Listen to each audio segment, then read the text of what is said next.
이번 시간은 37번째 37강입니다. 경매정보지 먼저 보겠습니다. 2019 타경 139 땡땡 사건입니다. 139 땡땡 소재지 경기도 남양주시 센트레빌 아파트. 물건 종별은 아파트, 전용 면적 대지권 나와 있고요. 소유자 채무자 같은 사람입니다. 김모 씨. 채권자는 우리은행. 오른쪽에 감정가가 3억 6,500에 나와 있고요. 최저가가 70%까지 내려간 상태고 입찰 보증금은 10%가 됩니다.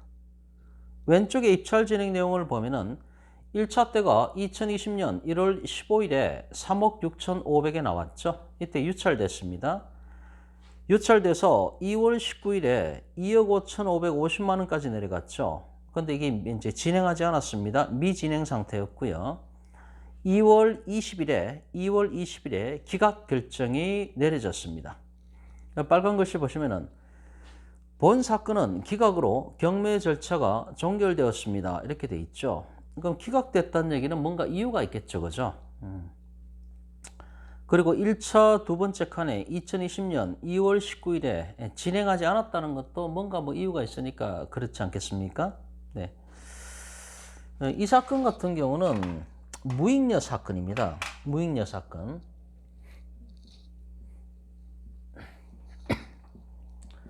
경매 신청 채권자한테 돌아가는 돈이, 남는 돈이 없다는 것이죠. 무익녀 상태였기 때문에 법원에서 기각 결정이 내려진 것입니다. 일단 결론을 먼저 알고 한번 들어가 보는 거죠. 이건 무익녀 사건이구나 이렇게 잡으시고, 그래서 법원에서 기각 결정이 내려졌구나 이렇게 감을 잡고 들어가시면 될 것 같습니다. 자, 밑에 임차인 현황을 보면요. 자, 우모 씨가 등장을 하는데 우모 씨 임차인 점유 부분은 주거용 전부가 됩니다. 보증 금액이 얼마인가 하면은 3억 2천이죠. 3억 2천인데 전입일자가 2015년 5월 4일에 전입신고를 했습니다. 이거는 좀 분석을 해봐야 됩니다. 일단 등기부 상을 먼저 보고 말소 기준 권리가 뭔지 확인을 해보겠습니다. 뒷페이지 넘어갑니다. 뒷페이지에 보면은 등기부 현황이 나와 있는데 1번의 소유권 이전, 매매로 취득을 했죠. 2007년도에 김모 씨가 취득을 했습니다. 2번에 보니까 주택 임차권 전부에 대해서 우모 씨가 여기서 이건 등기부니까요. 주택 임차권 등기가 돼 있다는 얘기죠. 그럼 민법 621조의 그 합의에 의한 임차권 등기를 얘기하는 거냐?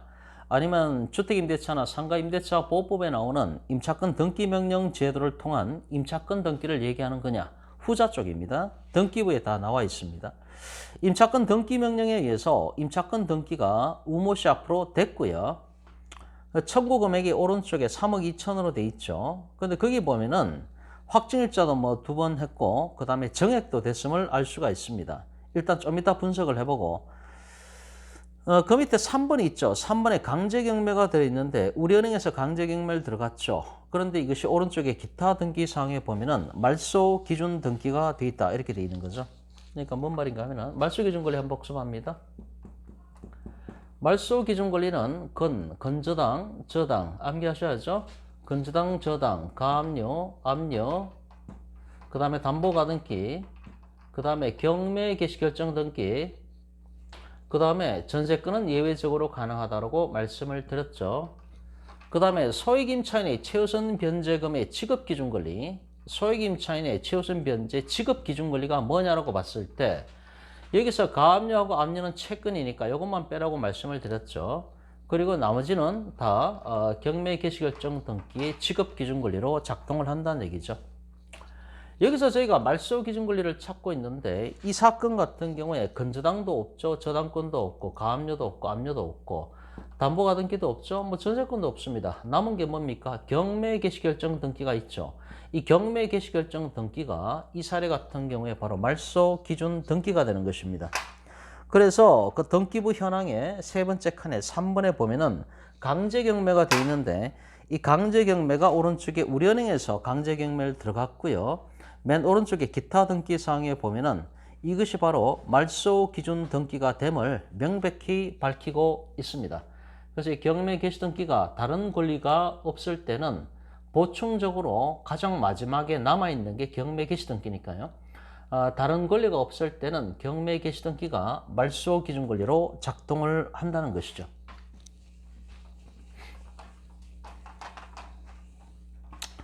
그럼 여기서 경매 개시등기가 말소 기준 권리가 됐는데 요거는 좀 적어놓고 시작을 하겠습니다.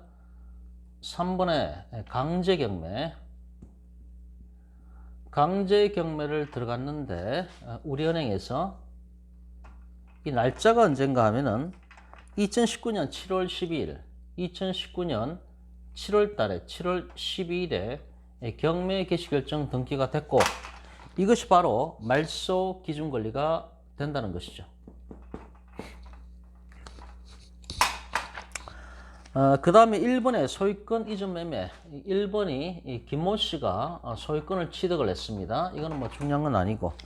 지금 2번에 주택 임차권 이걸 봐야 되는 거죠. 2번에 임차권 들어와 있는데 이것이 임차권 등기 명령에 의한 임차권 등기가 되어 있다는 것이죠. 좀 이따가 이제 등기부를 볼 텐데요. 임차권 등기 명령에 따른 임차권 등기 등기가 되어 있는 겁니다, 지금. 그러니까 계약 기간이 만료가 되고 나서 건물주가 임대인이 임대차 보증금을 돌려주지 않았죠. 그러니까 이 세입자가 임차인이 법원에다가 임차권 등기 명령을 신청을 했고 그에 의해서 임차권 등기가 되어 있는 겁니다. 그러면은 앞 시간에도 우리가 뭐 얘기를 많이 했지만은 그 민법 621조에 의한 합의에 의한 임대차 등기가 되든지 또는 계약기간이 종료되고 나서 보증금을 돌려주지 않으니까 주택임대차나 상가임대차보호법에 따라서 법원에 임차권 등기 명령을 신청을 해서 이렇게 임차권 등기가 되든 간에 앞에서 전입신고하고 확정일자를 찍었다라고 한다면은 그때부터 이미 대항력하고 우선변제권이 발생을 했고 그 순위, 앞에서 전입신고하고 확정일자 찍은 그 순위가 기득권이니까 그 기득권은 보호를 받는다라고 말씀을 드렸죠. 그죠? 그러면 임차권 등기 명령에서 임차권 등기가 된 날짜가 언젠가 하면은 2019년 5월 7일입니다. 이 날짜에 등기가 됐다는 얘기죠.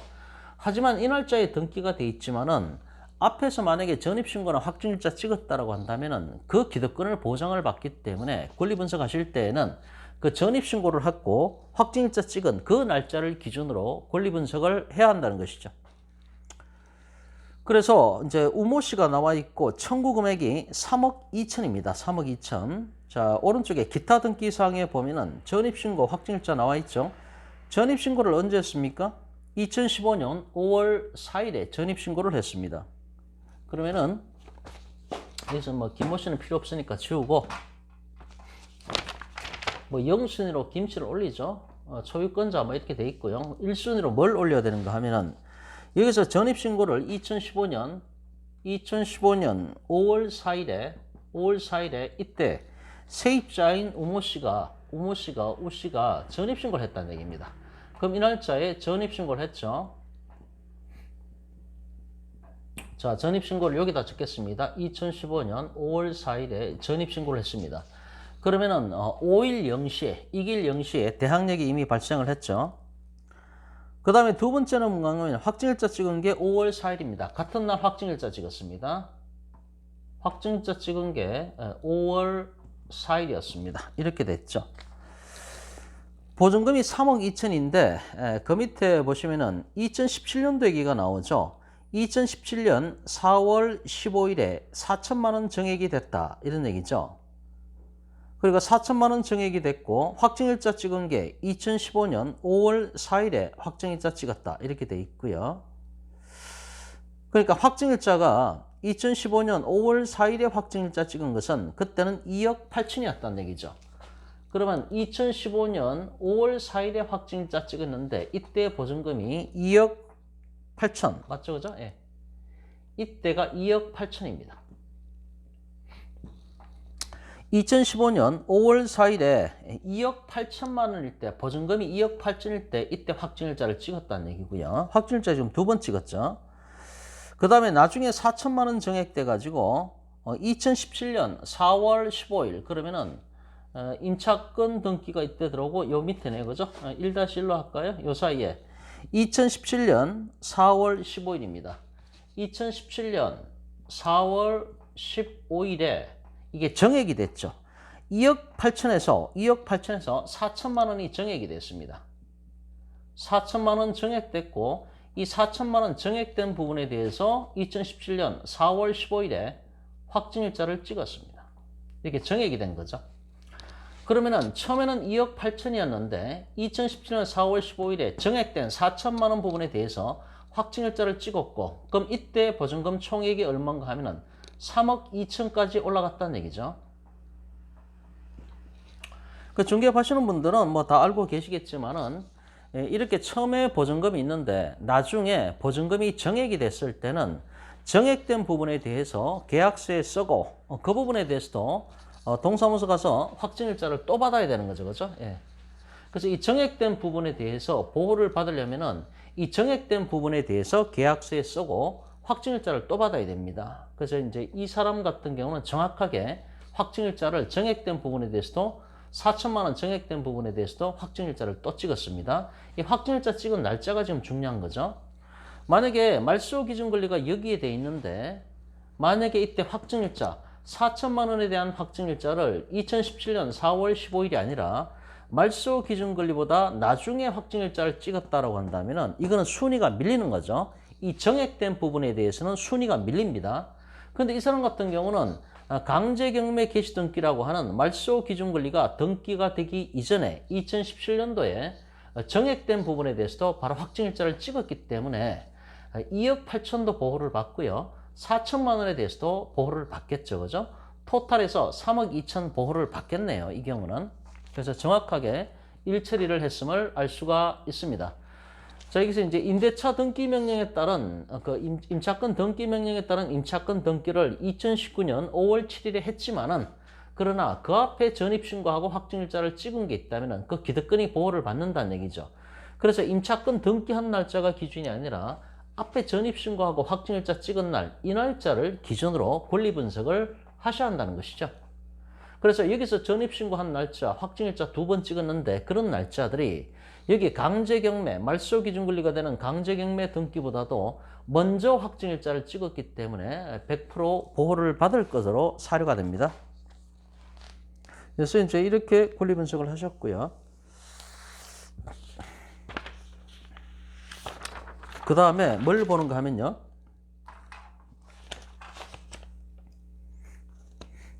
그 다음 페이지에 매각물건 명세서가 있습니다. 매물서. 자, 매각물건 명세서를 보면은 사건 번호 2019 타경 139 땡땡 부동산 강제경매 매각물건 번호 1번. 그 다음에 두 번째 줄에 최선순위 설정이 있죠. 중간에 2019년 7월 10일 이거죠. 2019년 7월 10일 이것이 강제경매 개시등기 이것이 바로 말소기준권리. 말소기준권리는 정식 용어가 아니라고 말씀을 드렸죠. 정확한 용어는 최선순위 설정이 되는 거죠. 근데 이제 우리가 흔히 보통 말할 때 이걸 뭐 말소기준권리다, 말소기준등기다 이렇게 표현하기 때문에 이렇게 써놨는데 여기서 어쨌든 최선순위 설정 내지는 말소기준등기가 2019년 7월 12일에 강제경매 개시등기라는 것을 명백히 밝히고 있습니다. 배당요구 종기가 2019년 9월 30일까지입니다. 그 다음에 이제 밑에 보면은 이제 점유자 성명이 나오는데 우모 씨, 점유 부분은 전부 이렇게 돼 있고 정보 출처가 등기사항 전부증명서가 등기부죠. 그죠? 등기부를 떼보니까 점유 권한이 주거 임차권자로 돼 있죠. 임대차 기간은 2015년 5월 4일부터 뭐 기재가 돼 있더라. 이런 얘기가 되는 거고 보증금은 3억 2천이죠. 전입신고한 날짜가 2015년 5월 4일로 기재가 돼 있고요.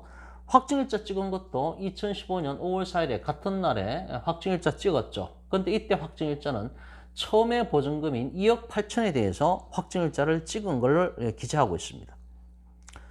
그 밑에 줄에 이제 권리신고된 내역을 봤더니 주거 임차권자인데 임대차 기간이 2015년 5월 4일에서 2019년 5월 4일까지 임대차 기간이 된다 이런 얘기죠. 보증금은 3억 2천 똑같을 수밖에 없죠. 전입신고 5월 4일, 확정일자도 5월 4일에 했다고 권리신고를 했고 배당 요구를 했는 걸 보니까 2019년 8월 28일에 배당 요구를 했다라고 되어 있습니다. 그런데 여기서 배당 요구 종기가 언제입니까? 배당 요구 종기가 2019년 9월 30일인데 2019년 8월 28일까지 뭐 배당 요구를 한 것으로, 그러니까 적법한 기간 이내에 배당 요구를 한 것으로 기재가 되어 있습니다. 사실 이 사건 같은 경우는 이제 임차권 등기 명령에서 임차권 등기를 했기 때문에 임차권 등기 명령에 따른 임차권 등기 같은 경우는 배당 요구 채권자입니까? 아니면은 당연 배당권자가 되는 겁니까? 예전에 이제 저희가 이 시간에 배당 요구 채권자하고 당연 배당권자 개념에 대해서 약간은 좀 설명을 드린 적이 있는데 기억하실 겁니다. 그럼 이 경우에 임차권 등기 명령에 따른 임차권 등기권자가 배당 요구를 해야만 보호를 받는 배당 요구 채권자입니까? 아니면은 배당 요구를 하지 않아도 법원에서 알아서 배당표에 넣어줘야 되는 당연 배당권자가 되냐, 이런 얘기입니다. 권리가 있고 말소 기준 권리가 있죠. 말소 기준 권리가 있고, 그 다음에 경매 개시 등기, 경매 등기가 있다고 했을 때, 경매 등기가 이렇게 있다고 했을 때 순서적으로 임차권 등기 명령에 따른 임차권 등기가 여기에 있을 때, 여기에 있을 때, 여기에 있을 때 이렇게 이제 3단계로 나눠볼 수가 있는데요. 말소 기준 권리보다 선순위로 말소 기준 권리보다 먼저 임차권 등기 명령에 따른 임차권 등기가 되어 있다라고 한다면은 이것은 당연 배당권자에 들어갑니다. 배당 요구할 필요가 없습니다. 당연 배당권자에 들어간다는 것이죠. 그 다음에 말소 기준 권리보다 그 밑에 만약에 임차권 등기 명령에 따른 임차권 등기가 됐을 때 이것도 당연 배당권자가 됩니다. 그러나 경매 개시 등기 이후에, 경매 개시 등기 그 이후에 만약에 임차권 등기 명령에 따른 임차권 등기가 됐다고 한다면은 이 경우에는 당연 배당권자가 아니라 배당 요구 채권자가 됩니다. 여기서는 배당 요구 채권자가 되기 때문에 배당 요구 종기까지 배당 요구를 해야 한다는 것이죠. 그래야 배당표에 들어갈 수가 있습니다. 그럼 이 사건 같은 경우에 임차권 등기 명령에 따른 임차권 등기가 된 사례인데 이 경우 중에 어디에 해당합니까? 강제 경매라고 하는 말소 기준 등기가 있죠. 말소 기준 등기가 되고 이것은 또한 경매 개시 등기이기도 하죠. 그죠? 어쨌든 간에 이 경매 개시 등기를 기준으로 해서 그 전에 만약에 임차권 등기 명령에 따른 임차권 등기가 됐다고 한다면은 이거는 당연 배당권자입니다. 당연 배당권자. 경매 개시 등기 이후에 만약에 임차권 등기가 됐다고 한다면은 반드시 배당 요구를 해야만 배당표에 들어갈 수가 있습니다. 그래서 이 사건 같은 경우는 이 매각물건 명세서에 보면은 맨 오른쪽 칸에 배당 요구 여부에 대해서 2019년 8월 28일에 배당 요구를 했다라고 돼 있죠. 배당 요구를 했다라고 돼 있는데 사실 뭐 이 사건 같은 경우는 임차권 등기 명령에 따른 임차권 등기가 돼 있기 때문에 이 사건 같은 경우는 그러니까 경매 개시 등기 그 전에 임차권 등기 명령에 따른 임차권 등기를 했기 때문에 이 사건 같은 경우는 당연 배당권자가 들어가는 겁니다. 당연 배당권자가 되기 때문에 사실은 배당 요구할 필요가 없습니다. 그럼에도 불구하고 이 임차권 등기 명령에서 임차권 등기가 되신 분이 또 뭐 배당 요구도 별도로 하셨나 봐요. 근데 배당 요구하지 않는다 하더라도 이렇게 임차권 등기 명령에 따른 임차권 등기를 했다는 자체가 돈을 달라는 얘기거든요. 계약기간이 종료되고 나서 임대인이 임대차 보증금을 돌려주지 않기 때문에 이런 사단이 벌어진 거죠. 그러니까 이 사람은 임차권 등기 명령 신청을 해서 임차권 등기가 됐을 때 이미 배당 요구한 것으로 간주가 되는 거죠. 그래서 사실은 이 사건 같은 경우는 배당 요구를 안 해도 당연히 배당표에 넣어주는 당연 배당권자가 됩니다. 원칙적으로. 그러면은 여기서 이제 임차권 등기 명령에 의한 임차권 등기가 된 날짜가 언제입니까? 2019년 5월 7일입니다. 2019년 5월 7일. 자, 매각물건 명세서를 계속 보겠습니다. 매각물건 명세서 계속 보면은 거기 이제 우모씨 밑에 비고란 있죠.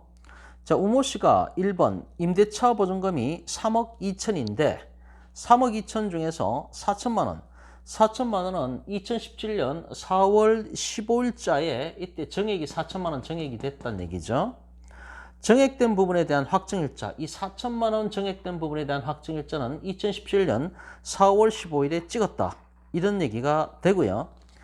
2번에 보니까 주택임대차보호법 제3조의 2 보증금의 회수 제7항에 의거 주택도시보증공사가 임차인 우모 씨의 우선 변제권을 승계했다. 이렇게 되어 있습니다. 이런 비슷한 사례는 뭐 예전에도 한번 저희가 다룬 적이 있는데요. 주택임대차보호법 출력 다 하셨죠? 다시 한번 복습 한번 하겠습니다. 주택임대차보호법 3조의 2를 봅니다.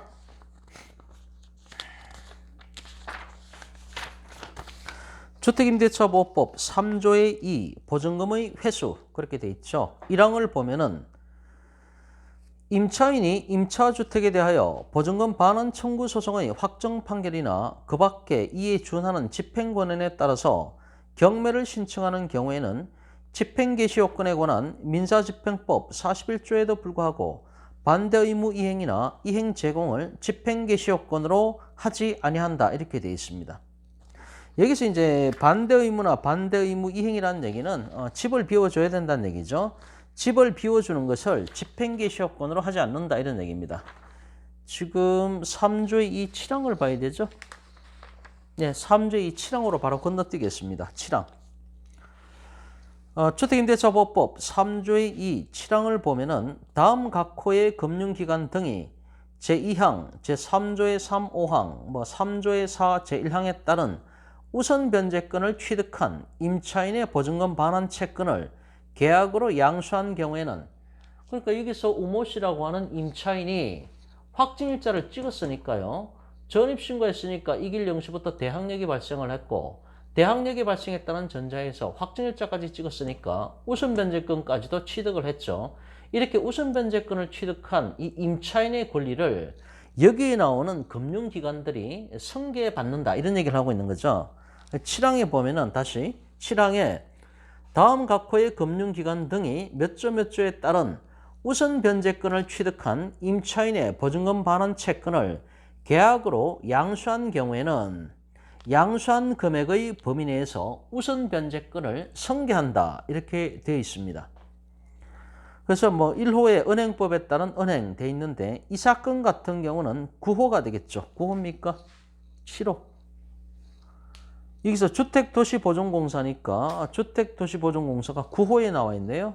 9번째 보시면은 주택도시기금법에 따른 주택도시보증공사가 이 우모 씨로부터 이 우선 변제권, 확정일자 찍었으니까 우선 변제권이 발생을 했고 이 우선 변제권을 승계받은 사건이다. 이런 얘기가 되는 거죠.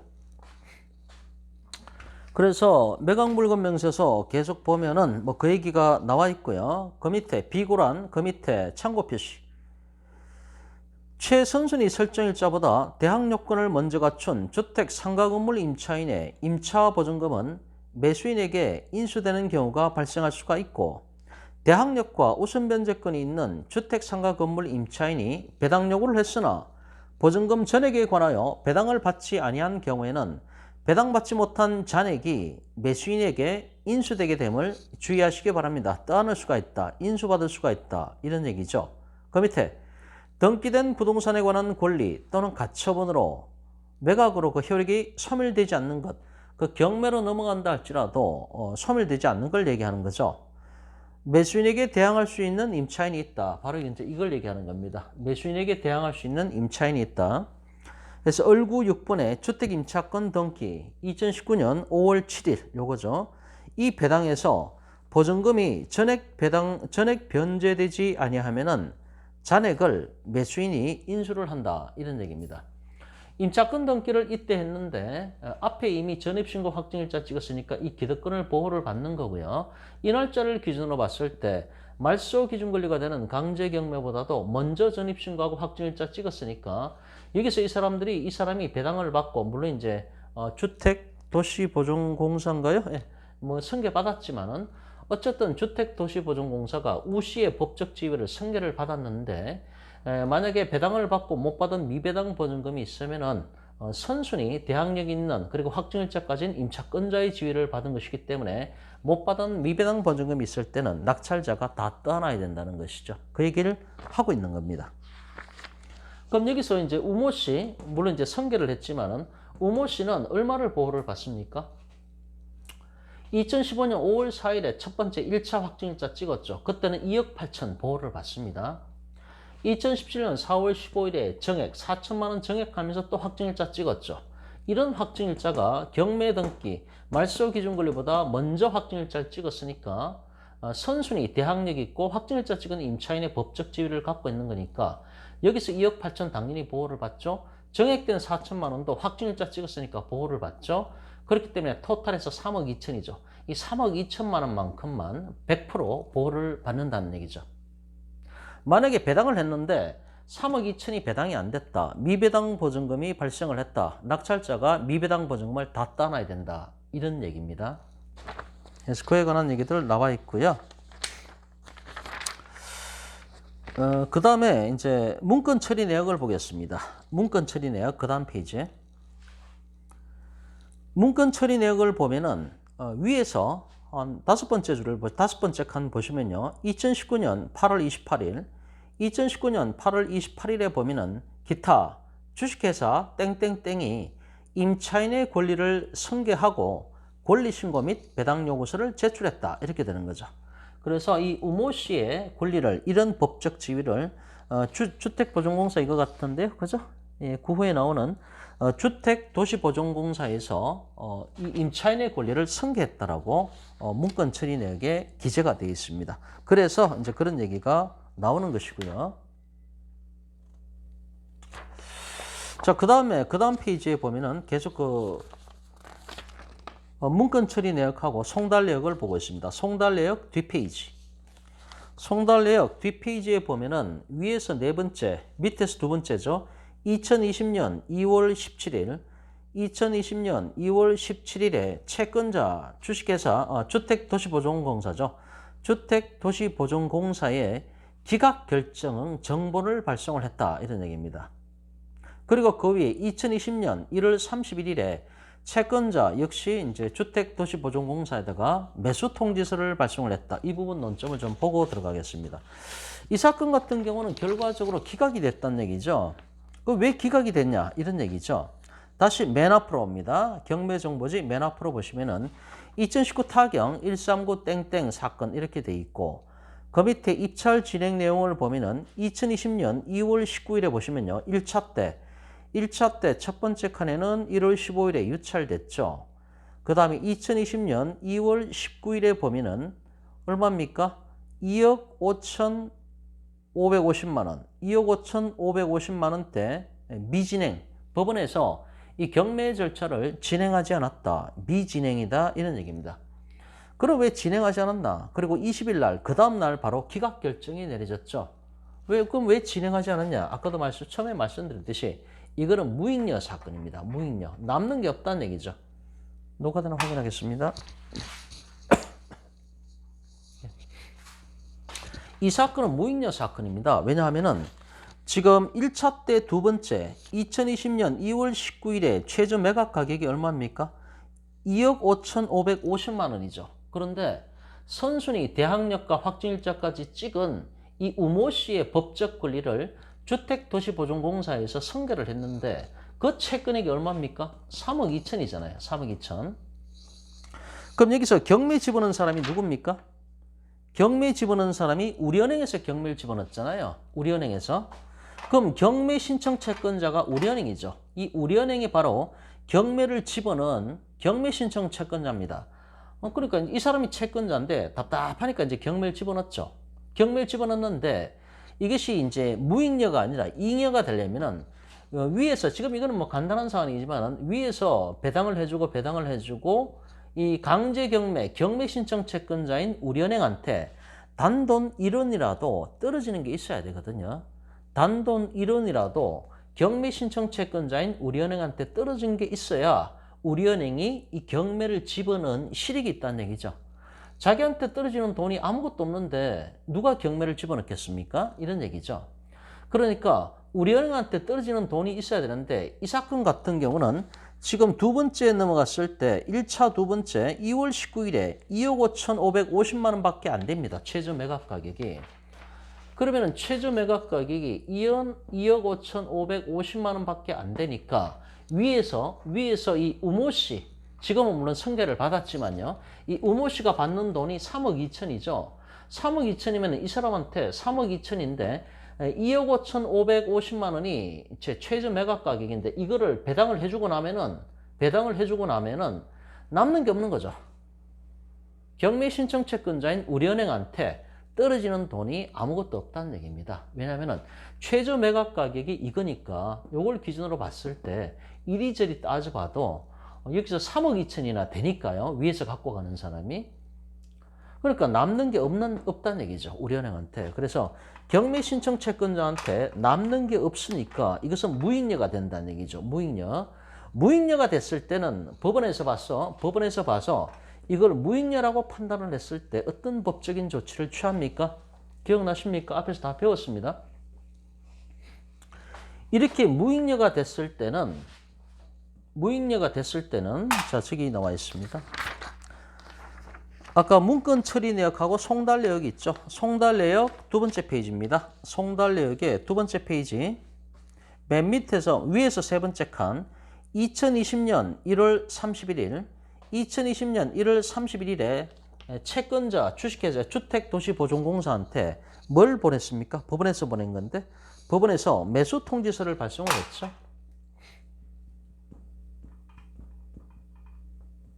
매수 통지서를 발송을 하는 거죠. 자, 다시 법원에서 판단할 때 이게 무익녀가 됐다라고 법원에서 판단을 했을 때에는 경매 신청 채권자한테 매수 통지서를 발송을 합니다. 그 매수 통지서 내용은 이런 것들이죠. 이거 민사집행법에 나오고 명문 규정이 있는 것들이고 예전에 다 이 시간에 다 설명을 드렸던 것들입니다. 자, 무익녀가 됐을 때 법원에서는 경매 신청 채권자한테 매수 통지서를 발송을 해서 그 내용은 뭔가 하면은 지금 이게 무익녀까지 내려갔다는 얘기죠. 무익녀 상태가 돼버렸는데 당신한테 떨어지는 돈이 없다. 그러면은 당신이 무익녀가 되지 않을 만큼 적정한 가격을 법원에 제시하라는 얘기죠. 그리고 만약에 적정가를 제시를 했고 그 적정가가 기준이 설정되겠죠. 다시 무익녀가 되는 경우에 법원에서는 경매 신청 채권자한테 매수 통지서를 발송을 하는데 그 내용은 뭔가 하면은 지금 이제 무익녀 상태가 됐기 때문에 당신한테 남는 게 없다. 그러면은 당신이 만약에 그 다음 입찰을 해서도 아무런 입찰자가 없다라고 했을 때 당신이 적정 가격에 얼마에 매수하겠다는 것을 밝혀라라고 하는 매수 통지서를 발송을 하는 거죠. 그러면 경매 신청 채권자가 얼마에 내가 사겠다. 만약에 낙찰되지 않으면은 낙찰자가 나타나지 않으면은 내가 이거를 얼마에 사겠다라고 그 금액을 제시했지 않습니까? 그죠? 이렇게 제시를 해야 된다는 얘기죠. 근데 이 사건 같은 경우에는 이 경매 신청 채권자가 매수 통지서를 전달받고도 얼마에 사겠다는 금액을 제시 안 했다는 얘기죠. 그죠? 예, 제시를 안 했습니다. 뭘 보고 알 수 있냐? 이 기록을 보면 알 수가 있죠. 다시 아까 보던 부분을 보면은 매수 통지서를 언제 발송을 했습니까? 2020년 1월 31일이죠. 2020년 1월 31일에 경매 신청 채권자한테 매수 통지서를 법원에서 발송을 했습니다. 그럼 이 날짜를 기준으로 해서 2020년 1월 30일이니까 앞 페이지를 봅니다. 문건 처리 내역을 봅니다. 문건 처리 내역은 여기서 이제 송달 내역은 법원에서 이해관계인한테 보내는 게 송달 내역이고요. 문건 처리 내역은 이해관계인들이 법원에 접수하는 걸 뜻하는 거죠. 그러면은 아까 매수 통지서를 2020년 1월 31일에 법원에서 발송을 했기 때문에 2월 5일에 도달됐다라고 오른쪽에 나와 있죠. 그럼 2020년 2월 5일 이후에 지금 문건 처리 내역에 아무 기록이 없죠. 그러니까 결과적으로 법원에서는 지금 무익녀가 됐다고 이 경매 신청 채권자한테 매수 통지서를 발송을 했습니다. 네가 얼마에 이걸 사겠느냐? 낙찰자가 안 나타났을 때 네가 얼마에 사겠냐라고 보냈는데도 불구하고 이 경매 신청 채권자는 아무런 답변을 안 했다는 얘기죠. 아무런 답변을 안 했으니까 이건 무익녀가 돼버리는 거죠. 무익녀로 결정되는 거니까 경매 절차를 진행할 실익이 없는 거죠. 그래서 기각결정. 이 경매 신청에 대해서는 기각결정이 내려진 사건입니다. 이렇게 전개가 된 것이죠.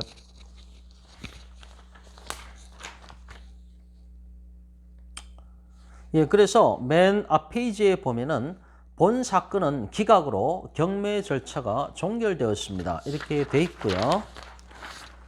그 다음에 아까 문건 처리 내역, 문건 처리 내역의 뒷페이지에 아까 보던 부분입니다. 위에서 네 번째 칸 2020년 2월 17일에 채권자한테 기각 결정 정보를 발송을 했다 이런 얘기입니다. 그래서 채권자가 누구니까 우리은행이죠. 우리은행 경매신청 채권자한테 기각 결정 정보를 발송을 했다 이런 얘기입니다. 그 다음 판에 맨 마지막 칸에 2020년 2월 28일 2020년 2월 28일에 등기소 이거 뭐 남부 지원 뭐 등기소 이렇게 될 것 같은데요. 등기소에 말소 등기 촉탁서를 발송을 했습니다. 뭡니까? 뭘 말소하는 겁니까? 이 강제경매 개시등기, 이 강제경매 개시등기가 등기부에 기재가 되어 있을 거 아닙니까? 근데 강제경매 개시등기 이 자체가 결과적으로 기각결정, 무익료로 인해서 기각결정이 내려졌기 때문에 이 강제경매 개시등기가 된 거, 이거는 없던 일이 돼버리죠. 그러면은 경매 신청 자체가 없던 일로 만들어야 되는 거니까 이것을 말소를 해야 될 거 아닙니까? 그래서 말소 등기 촉탁서를 법원에서 등기소에 발송을 했다. 그럼 이게 이제 등기부에 보면 이게 빨간색으로 주말이 되겠죠? 예, 그렇게 된 사건입니다. 그리고 추가적으로 설명드릴 논점이 잠깐만요. 또 뭐 있나 말씀드릴게. 가처분이 있고요. 그 다음에 이거 등기부 기재 내용이 많네요. 이것도 그렇고 가압류 등기가 돼 있고 그 다음에 압류 등기가 돼 있고 압류 등기 말소 소유권 이전 압류 등기 예. 이렇게 돼 있고 예, 어쨌든 뭐 이렇게 된 사건입니다. 중요한 논점이 생각보다 이제 많았는데요. 그렇기 때문에 경매 정보지를 보실 때 맨 앞에 있는 이것만 보시는 게 아니고요. 매각 물건 명세서는 반드시 보셔야 되겠죠. 매각 물건 명세서 반드시 같이 보셔야 되고요.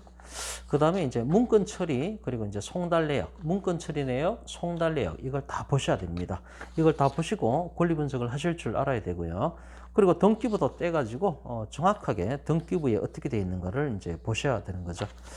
등기부를 안 봤네요. 등기부 잠깐 볼게요. 등기부에 이제 이 주택 임차권 등기된 거 이거를 보겠습니다. 이거는 이제 제가 카피해서 올려드릴 테니까요. 같이 보시면 됩니다. 등기부 6번에 주택 임차권 돼 있고 2019년 5월 17일 이렇게 돼 있습니다. 5월 17일. 이게 5월 7일이 오타인가요? 여기는 5월 17일 돼 있네요. 했고 어쨌든 뭐 의정부 지방법원 남양주시 법원의 뭐 임차권 등기명령 이렇게 돼 있고요. 임차보증금은 3억 2천 이렇게 기재가 되어 있습니다. 등기부에 다 이렇게 이 내용들이 기재가 되어 있는 겁니다. 등기부에. 금 3억 2천만 원이고 2017년 4월 15일에 4천만 원 이게 정액이 됐다. 이렇게 되어 있습니다. 범위는 주택 전부가 되고 임대차 계약일자는 2015년 2월 26일이고 주민등록일자 이게 이제 전입신고한 날짜죠. 5월 4일에 전입신고를 했고 맞죠?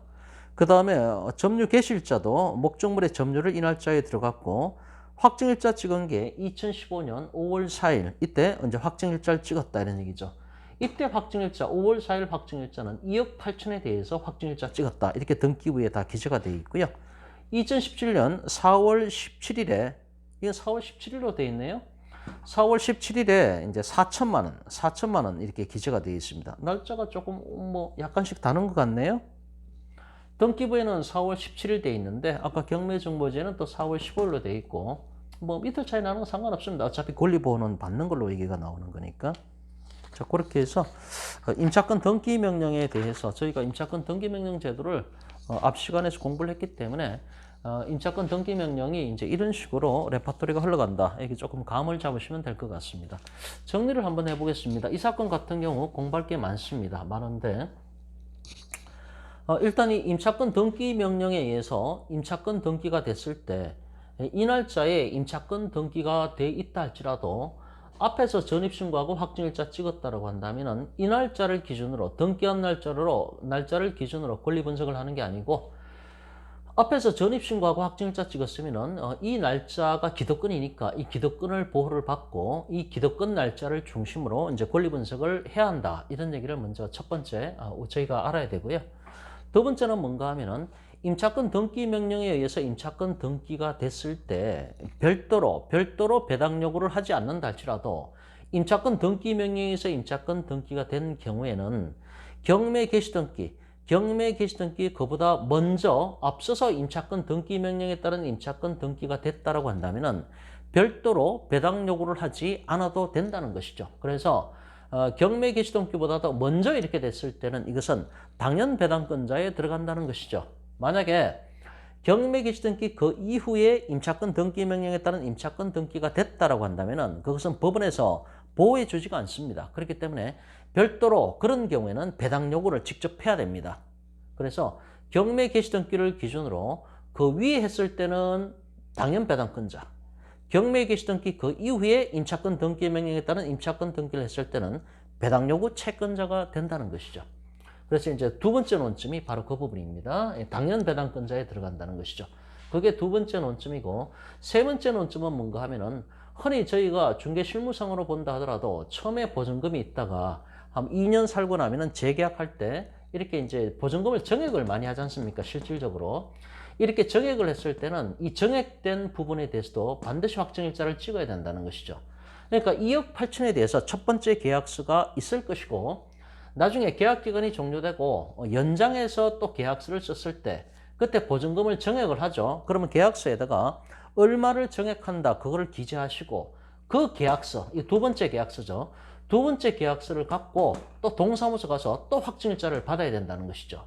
그래야 이 정액된 부분에 대해서 보호를 받을 수가 있습니다.